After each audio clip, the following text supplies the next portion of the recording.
In life, you're given missions, things to do, and you do one or two things. Either you walk with the mission or you walk away from it.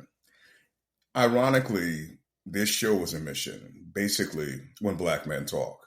When it started out, for the most part, it was to basically have some men together, really talk about love, life, and relationships, and kind of talk about life in general. And it has blossomed into so much more. But this episode, I want to focus on another mission. And this mission is with purpose. The purpose is to stop the cycle of silence before it starts by shifting from crisis response to prevention, preparing boys and young men to manage pressure and lead with purpose through mentorship and skill building. This mission goes under the heading of the Silent Sons Initiative. And someone put this together. She's no stranger to us. And it's interesting. I look at her from time to time, and her lane is always in a caring, compassionate empathy, willing to help others. And those things I just spoke about, there are not a lot of us walking around willing to do that anymore. Whatever reason, we choose not to. I'm speaking of the founder and executive director, Dr. Marci Batiste. How are you? I'm fantastic, and I'm so excited to be able to have this conversation with you of all people because I value your feedback and things like that. But um, yeah, we're taking the grassroots and we're going all out with this. That I'm happy to hear. I'm happy to hear. And if anyone could take the grassroots and go all out, you're the one. Now, how did an initiative to assist young boys and young men come to this heart of yours? Ironically, it's going to sound crazy, and I thought about this a lot when I was building the platform and structuring the programs and things, and it really came from my own lived experience being on the backside of dealing with domestic violence and substance abuse. And when I thought about, I've done domestic violence prevention for years, 15, close to 15 years. And throughout that time, something always felt off. It felt like something was missing. And I realized, about a year ago, I've been working on this about a year, um, that awareness doesn't work. It just doesn't. If knowing was enough, we wouldn't have the societal problems that we have. So when I start thinking about how do I really tackle the mission that I feel like I was assigned to tackle, I realized I was talking to women for years, but the primary offenders of things like domestic violence, and then when I looked at my substance abuse clients, a good majority of those were males. And I thought, well, who's talking to these men? And the answer was sparse. Very few agencies were there. Very few initiatives were in place to talk to men, to talk to boys. And so I was thinking, well, they say if you see a problem, become the solution. So I created the solution. And it really sparked from me being on the backside of what happens when men don't know how to manage their anger, regulate their emotions, when they don't know how to deal with pressure, they can't communicate. And so as I started building that out, I thought, even then, by the time you get to the point where we're emotionally dysregulated, we're detached, we're pushed into silence, and we'll talk about hopefully why that is, but where else it comes out somewhere. And too often it comes out in anger and violence and or self-sabotage, high risk behaviors, that sort of thing. So I thought the secret here is to start earlier. It's too late once the crisis has hit.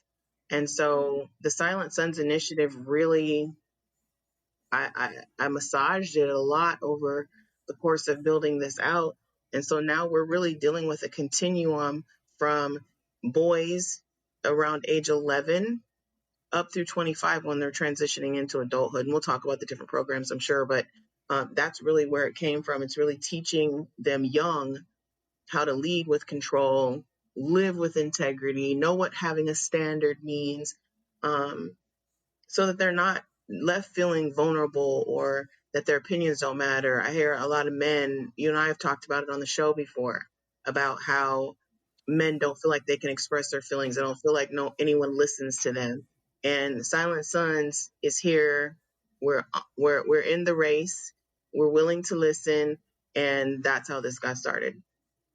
Interesting enough, when young men or young boys act out and basically don't kind of really regulate their emotions, as society, we kind of look at it that's just a boy being a boy or a man Mm-hmm. being a man. We don't look deeper than that. We don't. We kind of stop there. And for the most part, it's like we say, hopefully they'll grow out of it, they'll mature, but we don't think deep enough to go, how did he get there? You know, Right. what was the foundation? How did he end up in this particular situation? Stopping the cycle silence consists of prevention first. So the Silent Sons offer specialized programs. And you talked about it a little bit, but I want to go into the aim of the programs. And I'm going to start first with the Standard Club, for the most part, is one of the programs I noticed that you have. And that's for junior high boys, ages 11 through 15. What's the concentration for those ages? So the idea behind the Standard Club, first of all, let me say this: that you talked about how we just give boys a pass at being boys will be boys, men are going to be men, but that it's that we never look to how did they get here, and there's a cost when we teach our boys to suppress feelings and emotions versus expressing them in a healthy way, and we don't raise our girls the same way. And so I think that there's a disconnect there, is because we expect them to grow up into relationships where they know how to do these things, but we're not giving them the tools. And so the Silent Sons, and particularly the Standard Club, was set for that very purpose, to address that very issue, is to show these young men how to live with a standard, how what that means. That is the one of the leading ages for youth suicide, and especially in young Black males.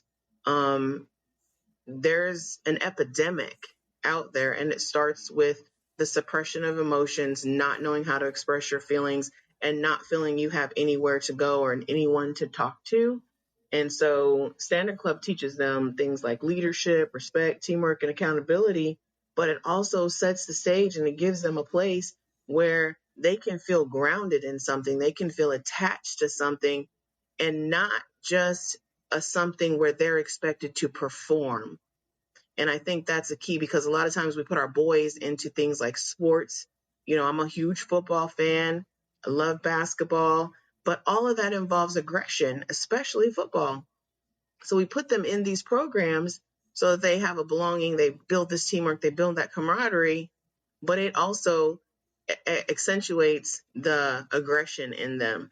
And there's an expectation and some pressures that come along with that to perform. And, you know, you're great as long as you're doing good on the field, or you're excelling on the court, then you're fantastic and you have all this value. But when that's not there, then what? And so we want to give the boys, our young adolescent males, a place where you can belong to something that's bigger than sports, and it doesn't require performance. It doesn't require anything from you as a young man except to show up and commit to living. You know, we say set the standard, live the standard, be the standard. That's what we want these young boys to do. We want them to know you can lead yourself, you can lead your peers, you can lead your schools, and beyond that, once you learn those leadership and communication skills that the Standard Club's going to be working with them on, the world is open.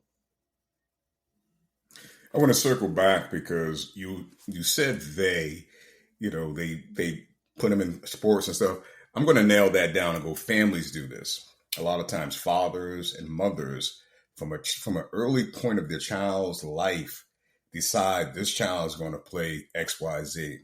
This child's going to do this, and they spend more time trying to groom the child, and money's behind it. It's not that the child most of the time may be gifted in that area, but they're looking at the satisfaction, the glorification that they're going to receive money. People are going to look at their child. Their child's going to be something special. And they're narrow minded. Simply put, narrow minded, thinking that their child basically is going to develop these skills, going to lead to millions. And the family, for the most part, can ride this kid to basically where they're going to build wealth for themselves and they can live and drive around in expensive cars. And ironically, when you spoke about suicide, especially when you think about suicide between the age of 11 and 15, and I'll go back to my childhood life when I was 11 and between 11 and 15, I'm not sure I knew what suicide was. Mm-hmm. I'm not sure I had an idea clearly because I had such a zest for life. Why would I think of to take my own life? So to me, if these kids, if the statistics are showing these young men between 11 and 15 are choosing to take their lives, then there must have been some awesome, awful damage mentally done to them prior to 11. And that's the thing sometimes, in my opinion, just my humble opinion, we don't really look at, we don't talk about. We kind of turn the cheek and look the other way. But what has been going on with a child, a young boy, that decides at 11, 12, 13, 14, 15, I no longer want to live. I no longer want to be here. That's to me is criminal. Yeah, it's the statistics actually on the web. I've got some statistics on the website, so I'm just going to share some of those with you. But in 2023, there were 16,934 youth under the age of 17 in juvenile detention, and 81% of those were males. So they're not learning anything good there. And then how did they end up there? So that's one thing. And then when we talk about the suicide, it's a third leading cause of death among high school age youth from between the ages of 14 and 18. And suicide accounted for approximately 1/5 of all of the deaths in that age group. But when you talk about why is that and how did we get there, again, it goes back to there's certain expectations. There's very, very different expectations for boys than there is for girls to perform, to provide, to achieve, to be able to earn such a wage, things like that. So there's some pressures there. When we look at those incarceration rates, we're more likely to incarcerate boys than we are girls. And also, there's a difference in a disparity in how young Black youths are perceived versus how non-Black youths are perceived. Meaning, I could be a boy or a girl, but if I'm African American, I'm automatically perceived that I should perform at a higher level. They're typically we're raising siblings, helping raise siblings. We're more so our young Black males are in roles of responsibility well before their time. And then when you talk about back in our day coming up, suicide, we didn't even talk about suicide. That wasn't even, like you said, it really wasn't anything on our radar. And so now these numbers are really spiking. And a lot of that also goes back to access. So these young people have access to methods to commit suicide. I read an article not long ago that there's a lawsuit pending against OpenAI because a young man, I believe he was about 13 years old, if I remember correctly, and he befriended essentially ChatGPT and was expressing himself to ChatGPT. And the LLM is taught to kind of shut down at certain language, so things like suicide and stuff like that. But it was affirming for him why he should feel the way he feels. And so it was basically affirming his you're right to feel detached, you're right to feel like nobody likes you. It's confirming all those things for him.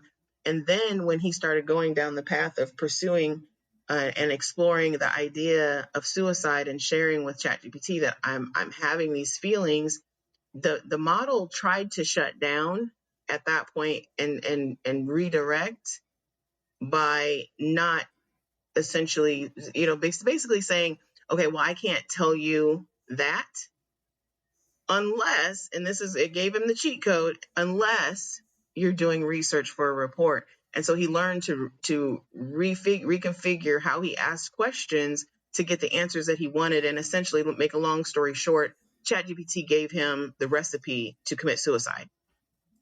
Told him exactly how to do it, told him how to find what types of knots to tie, the whole 9 yards. I mean, it was just unbelievable.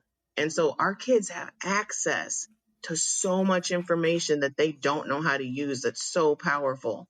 So I think it's that kind of combination of things, and then that you said, the parental expectation, pressures from coaches and things like that, where if you don't know how to handle it, you don't have coping skills, you don't have an outlet for it, you don't have a non-biased party that you can share these thoughts and feelings with, then it's very difficult. So I completely understand how the young people get here. That's why we're doing this.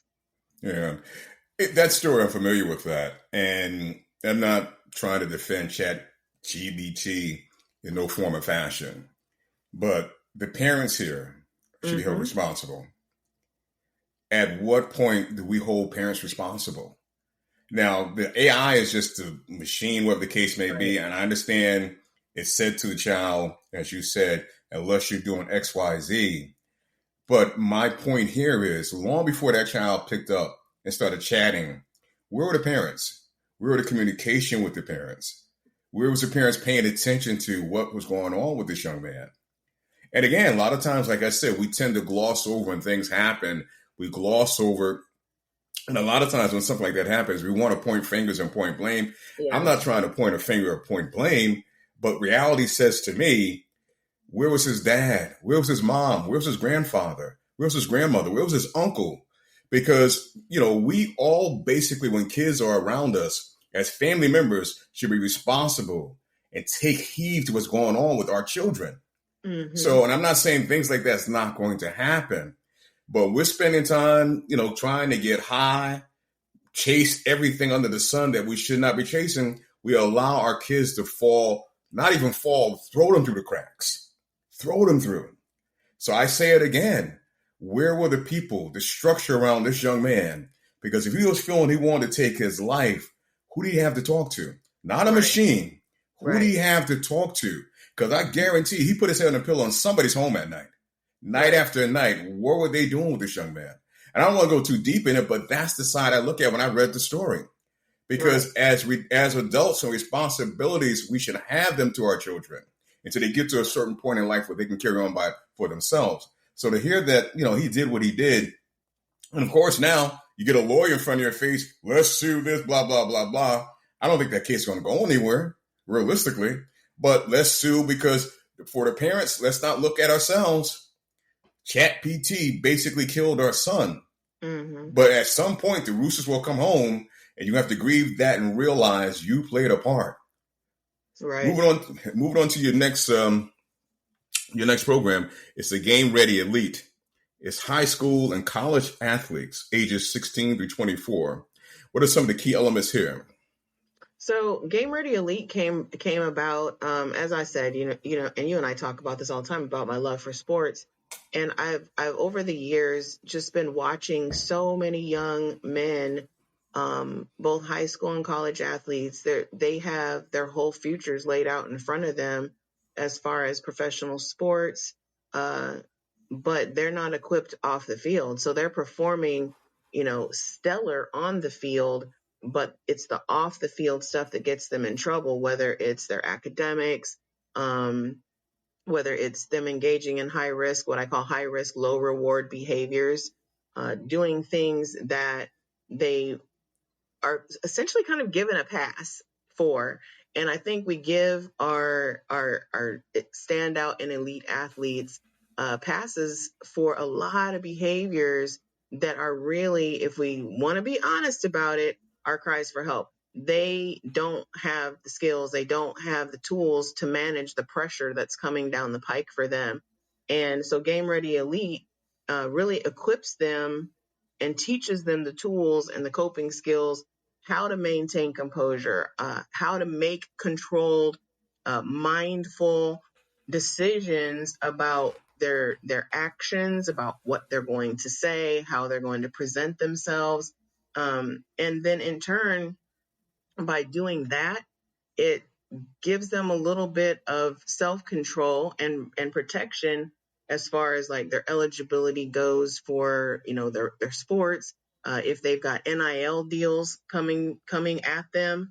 uh, all of those agencies are looking at how are you as a human well-rounded, but their primary thing is, how do you perform? And again, we want to go back to giving these young men a place where they can learn the skills. They can learn things like self-discipline, pressure response, building that mental toughness, what it means to build a legacy, to create an identity for themselves in a space where you don't have to perform for us. We don't have an expectation of you. We're here to serve and support, and to give them the tools and the strategies that they need. Ultimately, for all my sons, I want them to build lives that they don't have to recover from. I'm tired of treating people in substance crisis. I'm tired of seeing youth in homelessness. I'm tired of the statistics that say, youth under the age of 18 are killing themselves. And we've got kids as young as 9 and 10 years old committing suicide. At what point, as adults and leaders and community figures and public figures and everybody, at what point do we say we have to support our young people? We have to give them the tools. And if nobody else is going to say it, I'm going to say it. If nobody's going to be my brother's keeper, I'm going to do that. Dr. Marci Batiste, that's why we love her. Simply why we love her. We're talking about the Silent Sons Initiative. It's a mission with the purpose to stop the cycle of silence before it starts by shifting from crisis response to prevention, preparing boys and young men to manage pressure and lead with purpose through mentorship and skill building. I'm going to venture off just for a quick second, Doc, because and you probably know I'm kind of sticking with the parent theme, but I remember years ago, I became a young mentor for a young male. This was right after the Million Man March on Washington. That's how long ago it was. When we got back to Connecticut, a bunch of us gentlemen got together, decided we wanted to help young boys. We wanted to start there. We wanted to do some things. And I remember the room being full. And once we got down to doing mentorship, the room shrunk. Mm-hmm. A lot of the men, if they couldn't get, their glory or their ego stroke, whatever they was speaking about, their business or whatever, they kind of went away. Well, I stayed, with it, stayed steadfast, and they gave me a male to work with. And he had a little older brother, and they gave this other gentleman him to work with. So started doing things with him, taking him out, started going to a school. And the school basically was telling me how he was starting to do better. They was happy I was in his life. Now, his brother and his mentor, they didn't get along for whatever reason. And I remember the guy saying to him, "I'm not coming by no more." I took over his brother as well. And I remember one day, I'm taking them both out, and his brother's in the back seat saying to me, "That's a nice car. I stole one." And I said to him, "Why are you stealing a car? You have no license." So we went back and forth. We had a conversation. It's like no one ever talked to him that way. So we started to grow a relationship. Now, ironic thing about this for me was two things about this that blew me away. They were living in a house that my grandmother and grandfather owned at one point. Really? Yes, living there. So now, after a period of time, the young man I'm dealing with says to me, "I want you to meet my dad." My head boomeranged. Said that to the young man. So he said, "Yeah, he lives over here on such and such street." No problem. Let's drive over. And I honestly believe that his dad knew I was coming too. Mm-hmm. We go there. He knocks on the door, ringing the doorbell. His dad's girlfriend answered the door. "Oh, he's not here." He was there. He was there. But how can you as a man come out and meet another man that's mentoring your son? How can you? The man that's going to school doing what you should be doing. So I say that to say this. I love what you're doing. I do. We're going to continue on. But it's time for Black men to stand up. It's just time for us to stand up. We chase everything but our kids. We do. It's time for us to stand up. Because a lot what goes on with our children prior to 11, whatever, is because we haven't been strong black fathers the way God wanted us to be. And I'm always going to put it there. That to me is what it breaks down to. Now, I'm not saying we're to blame for everything, but a good damn portion of it, yes, we are. We are. And I don't care how you was raised. That's not an excuse. It's not. There's no need for me walking a young man to his house to meet his freaking father. And I'm mentoring this young child. Your son out here stealing cars. What are you doing better than that? Dealing with your kids. What? And that's just one of many cases. One of many. And I'm sure from time to time you have people that work with children, DCF, Department of Children, whatever. They think this all the time. But can they come out and say it? No. Where are the black fathers?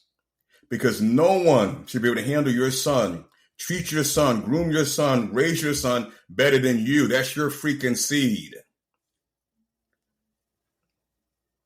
You have another program I want to get to. Okay, before we move on, I wanna sit here for a moment, and I don't disagree. I don't disagree about where the responsibility should lie. But what I will say is much of the work we do is to end the cycle that you just described. Because you have to remember, you can't teach something that you never learned. And, when we look at what the images are out there for our young people, and, Silent Sons is for every son. It's not just African American males, but I think that when we look at those suicide rates, that we got to lock in on that and say there's a problem in our community. So, but to what you're saying, how do you teach something that you don't know? How do you show up for somebody when you don't have the emotional bandwidth to show up for yourself? When you're letting your woman open the door instead of you going opening the door and there's a man at the door. There's so many pieces of this that we could be on here. We could do probably 10 shows and still not touch everything. But this is why.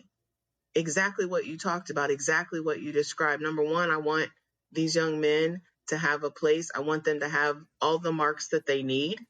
Who's going to show up for them? Who's going to go to their schools? Who's going to go to their programs? Who's going to tell them you're on some BS, knock it off, and give them an alternative to the behavior that they're sharing. But the fact that that young man felt that he could share things with you that allows you to intervene. Parents sometimes approach it from a standpoint of discipline. Everything's not discipline. Sometimes it's education, but you can't educate on something you were never educated about. And so we have to do better all around, from leaders to parents to coaches, so forth and so on, to make sure that these young men have the resources available. And sometimes, unfortunately, Mark, those resources are not their parents. They're just not.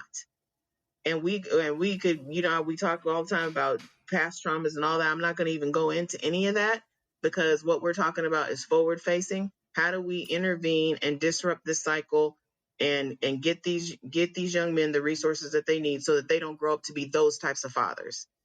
We want them to be well-rounded men, adults, fathers, leaders, figures in the community. And that's where we're at with it. I can't fix things that have happened in the past, but what we can do is disrupt the cycle, disrupt the pattern, and give them an alternative right now that has the potential to change their future going forward. And then by nature, change communities, because when men change, everything connected to them changes. Yeah, let me just piggyback on that 1 second. And I hear you. And again, I'm grateful for the Silent Sons Initiative. But we sometimes, and we, like you said, we're not going to talk about the trauma. This is not this for, and stuff of that nature. But when I say that, Dr. Marci, what I just said, I'm not speaking to the brothers that had trauma. Gotcha. I'm not speaking to them, because you're right, they can't. I know many brothers that haven't been traumatized that's not dealing with their kids. Mm-hmm. I know many white men that have been traumatized not dealing with their kids. I know white men and black men have left their kids to go be with other women, turn their back. So when I speak of that, I'm not speaking to a certain segment that can't do any better. No, I'm speaking Mm-hmm. to a segment that chose not to do any better.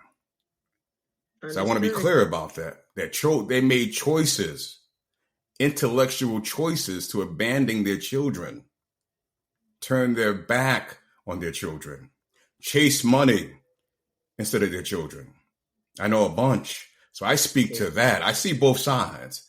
But when I'm saying what I'm speaking to, that's what I'm speaking to. Straightforward. And the same things I said to some of them. Not afraid to speak it. Mm-hmm. So that's where I come from that. When I come with that. But going back to the third program, Meta Master Young. Now these ages here kind of coincide with the high school and college athletes. Their ages from 18 to 25. So what's really the foundation for this one? So this meta mastery is specifically geared towards young men as they transition into being adult males, being solely responsible for themselves, their actions, their behaviors, their income, basically the ones who are stepping into adulthood. So you're 18 years old now. Ain't nobody looking at you. You're not a minor anymore. It's not your parents' responsibility anymore. You are 100% responsible and you are 100% accountable for any consequences that come behind your actions. And so as these young men step into adulthood, some of them are starting careers, some of them are moving away from home for maybe for the first time in some cases, because so Game Ready Elite looks at the high school and collegiate athletes. This is not necessarily the athlete. This is just the young man who's trying to figure life out, and he's trying to figure out adulthood. So he might be moving away from home. Um, he's all of a sudden now he's responsible for all of his own bills. He's responsible for his own housing, his own food, where he goes, what he does, how he shows up. Do I go to school? Do I not go to school? Do I pick up a trade? All of that. And so the foundation for that, we have a framework that's built that's basically a tactical model, so to speak, that goes into building self mastery. So through Metacore, we're tackling things like decision making. We're teaching those emotional regulation skills. We're doing self accountability. We're doing things like conflict resolution. And again, all of that. How do I lead? How do I lead under pressure? How do I lead under the lens of expectation? How do I lead as a man? What does it even mean? And I have this whole thing in my mind about this toxic masculinity where we've got this vision in our mind of what it looks like to be a man, and for whatever reason none of that involves being in touch with your emotions. None of that involves being able to communicate. None of that involves how do I, because 18 to 25, sometimes younger than that, they're fathers. We got fathers in these programs in some cases. If I haven't learned the skills, how am I going to be a father? What does that even look like? One of my good friends, he had his first child when he was 16. And I remember him telling me stories about how he would take his daughter. He was an athlete. And so his daughter would be with him after school at practice in a playpen at 16. He finished high school with that. He was a great basketball player. He was a great football player. Went on to play college sports, whole 9 yards. But he was a father at 16, and he had no clue what the hell he was doing. But the one thing he knew is exactly what you said. I'm gonna show up for my daughter. I'm going to show up for my child. And that's these young men that when I looked at creating this program, what types of things do those young men need to be prepared for adulthood and to avoid the negative consequences that oftentimes follow our young men into young adulthood? And then they're now in their 30s and 40s trying to recover from the bullshit that they did when they were 17, 18, 19 years old. And we want to break that cycle. And that's what we talk about, going from crisis response to prevention. Awareness doesn't work. If it did, we wouldn't be here. I congratulate you because these three programs, the Standard Club, Game Ready Elite, and Meter Master Young, MetaMastery. MetaMaster Young. I mean, the depth of just what those clubs, but I'm sorry, what those programs represent, what they offer, is mind blowing. To listen to you, to hear this being offered to these young men of these different ages and these different programs, absolutely mind blowing. Now, the Silent Sons Initiative, a service to build lives. There's also another service, if I'm correct. There's one-on-one support. I like the idea of that. Let's go into that some. So the one-on-one support, so the Standard Club is really created, like I said, it's for young kids. It's more in lines with an intense youth mentor program. But once we get into Game Ready Elite and into Meta Mastery, there has to be this one-on-one component because their situations that they're facing are truly, truly unique to them. And so being able to build the skills, not everybody needs this cookie cutter approach to, yes, we all need to know emotional regulation. Yes, we all need to know communication. But how am I using those skills to build my life so that I'm not trying to recover from my decisions later? And so that one-on-one component is offered both in Game Ready Elite and it's offered in Meta Mastery as the primary source. So there are some with Game Ready Elite, there's some programs, that we can do with sports teams, athletic programs, schools, universities. We can do some really general programs. Same thing with Meta Mastery. Yes, we can explain the framework and stuff like that. But when we're getting down to the brass tacks of what Silent Sons Initiative is to keep you from having to feel like you are being silenced. And in many cases, when these young men are facing challenges, they're not going to share that in a public forum. And I know that. I know that from listening to many of my clients. They'll open up in an individual session far more and go deeper, and we can really dig up the roots to where and how we got here in that one-on-one session that we just aren't going to get in a group workshop or a keynote presentation or anything like that. So that one-on-one support is critical to actually making this engine run. It's about giving them that safe space.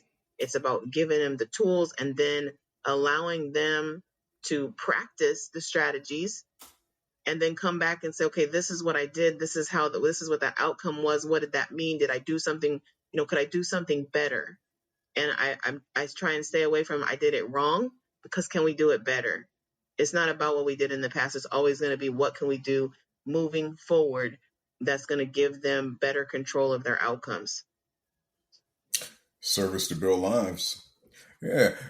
Quick question, simple question, but just want to get your opinion on it. You said that they're not going to speak of it in a public forum. They're more apt to open up one to one. Why is it, in your opinion, you think it's hard for them to open up in a public forum? Judgment. Young boys especially. So women, when I looked at moving from that awareness prevention model to really locking in on supporting men and young adolescent boys, it dawned on me, and even through the research, what I learned was there's such a weight of pressure and expectation that boys carry that girls don't, that they're just not going to be comfortable oftentimes in a public forum to really go deep. So they'll participate, they'll ask questions, but they're typically going to be more surface level questions.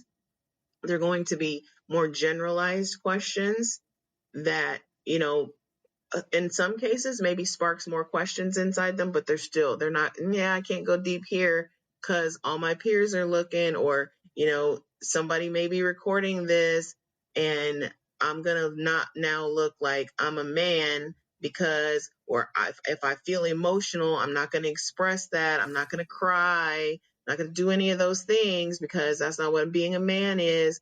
And that's that toxic masculinity that we have to break through. And you just, oftentimes the ones who really need it the most who really need to go deep and need to do some of that deep work and dig up some of that stuff, especially the ones who've suffered traumas, they're not going to talk about that in those public forums. But when we get into an individual session, once you're able to build that rapport with them and they trust you and they know that what I tell you, Dr. Marcy, isn't going anyplace else. My parents ain't going to know. My homies ain't going to know. Nobody's going to know. It's just me and you. Then they open the doors and they let you in. And then that's when the work starts. Dr. Marcy, I want to come back to something you said, because we don't hear this often enough, in my opinion. When you said that young men carry more pressure, and I'm going to add the word weight, than women do, let's take a look at that for a second, because I don't think society as a whole understands that or thinks that. And if they do, I don't think they really care. But let's talk about the pressure. And I'm not saying you may not have covered it earlier, but I want to do a little comparison, because there is that unknown, untalked about, unthought about pressure that young men, young boys, and grown men walk around with, that may never utter a word, but they wake up to it every morning. Mm-hmm.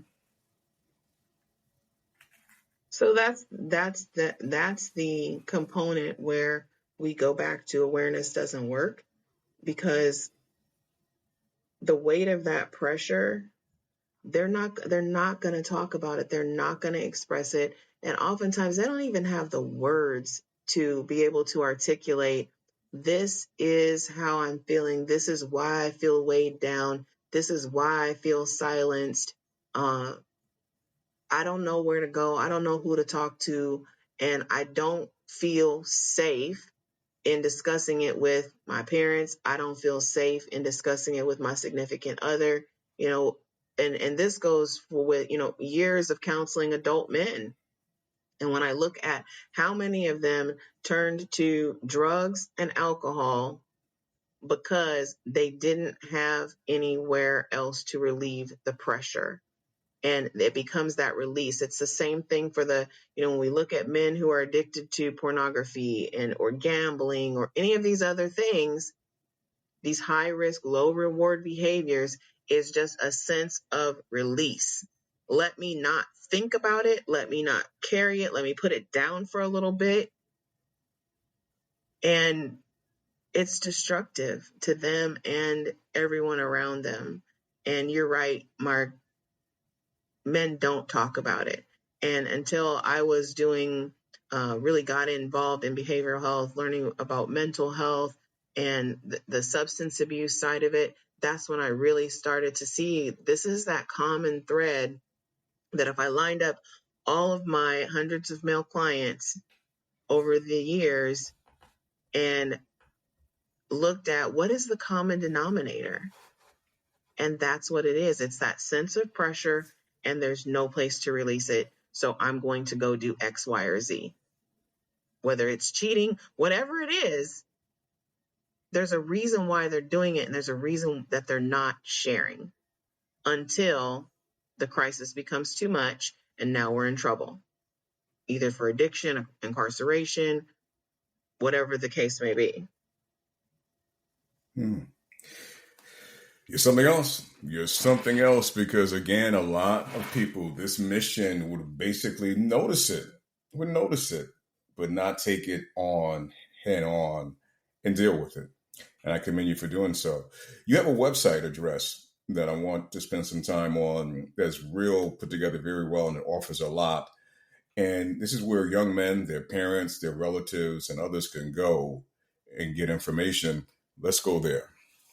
Sure. The website is silentsons.org. So SILENTSONS.org. There's also a Instagram that we've started. But basically the website is used to be kind of an entry point to help.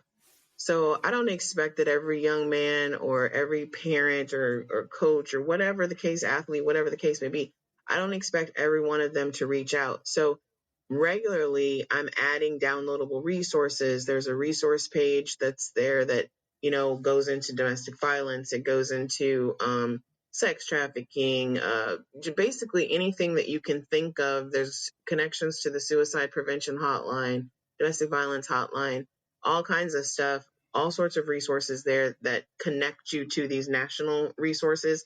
But then there are downloadable things. There's downloadable programs. There's a dopamine menu that I just added the other day that talks about how do you increase the dopamine in your brain, which then by increasing the dopamine, you automatically lower that stress response. And so there's always going to be new tools being added there. We really want you to be able to find clear information about our programs, about the resources, how you can get involved. So whether you want to start a chapter for Standard Club, I'm partnering with a great organization called Fan of the Logo. They've got chapters. It's a sports club, and they've got chapters in 4 different states. So they're going to be rolling out Standard Clubs in all of their chapters. They're also a nonprofit. So being able to partner with other agencies so that we can band together to support our young men. And the website is really the place to kind of start there. There's also things on there. There's a code red risk assessment, and that code red assessment is for parents or coaches or athletic directors, whatever. You see a youth and you're like, are they on the edge? Do they need some support? This code red risk assessment, I think it's 10 or 15 questions. I can't remember how many I put on there, but it rates the risk level for those young men, and it's completely free. So the website's not just a website, it's truly a tool. It's a prevention hub, let's say, and it connects you to the next level of support. So it gives you a place to start. It tells you where you can go next, and then it gives you the ability to connect to that resource anonymously. So you can reach out to me directly. The links, I see all of the links. I see everything that comes in from the site. And then we get you connected with the right support. And some of the things can be handled in Silent Sons, but then I also have my substance abuse counseling, which is called CAS Coaching, which talks about aftercare services and relapse prevention services. And so if we're not handling it in the programs under Silent Sons, then it's definitely getting captured in CAS. So I got you. My team, we got you. And we just need to get the support. We need financial resources and things like that to really be able to expand this out and bring additional support on board as we begin to grow and support these young men. Wow. That's my word. Wow. Earlier, you made a reference to, you went into little detail of the 2025 Silent Crisis Report, and we talked about the suicide. Let's go back to that some, because that's, to me, when you think about that rate and the percentage, it really kind of hits home. So the Silent Crisis Report is an annual report that I created after doing, I don't know how many hundreds of hours of research.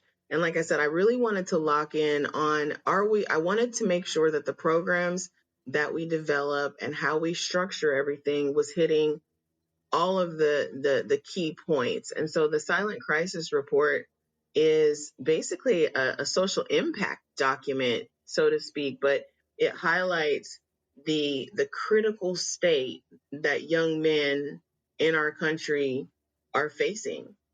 We talk about, like you said, we talk about the suicide rates. I talk about athletes losing their eligibility. We talk about off the field issues. There's some case studies in there that talk about, we haven't even touched on the school shootings. We haven't, I mean, there's so many things.